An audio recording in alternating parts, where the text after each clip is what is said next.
ঢোলটোৱে Dao ক'ব, নহ'ল নকয়। মাৰা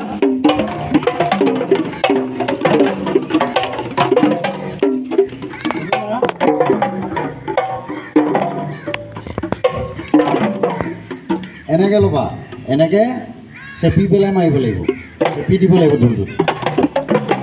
বেছ বেছ চিধা ল'বা, আকৌ ডাও শব্দটো যেনেকৈ লৈছিলা তেনেকৈ ল'বা, আৰু হাতৰ এই অংশ টুকুৰা এই ঢোলৰ কাটনি চাল বুলি কয় এইটোকত, এইখিনি অংশত বজাব লাগিব, তেতিয়া ধুম ক'ব।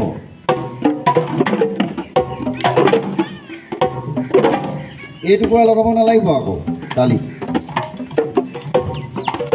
এতিয়া ঘেন খিত ডাও ডেছ ধুম। আকৌ এবাৰ ঘেন খিত ডাও ডেছ ধুম। আকৌ এবাৰ ঘেন খিত ডাও ডেছ ধুম। এই শব্দকেইটা শিকিব লাগিব তোমালোকে। এতিয়া এটা বজাব দেই, খিত ঘেন বজোৱা, খিত ঘেন, খিত ঘেন, খিত ঘেন, খিত তাক, খিত তাক, খিতি ঘেনা। বজোৱা, তোমালোকে পাৰিবা, চবেই বজাবা। এইটো চোৱা, খিতি ঘেনাটো, খিতি ঘেনা, সেইটো একেলগে বজাব লাগিব। খিতি ঘেনা।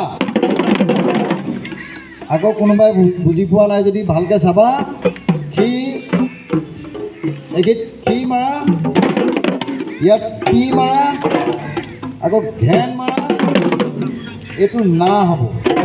একেলগে বজালে উচ্চাৰণটো কি হ'ব? খিতি ঘেনা, হয় নহয়? খিতি ঘেনা, খিতি ঘেনা, খিত তাক। আকৌ চবে বজাবা, খিতি ঘেনা।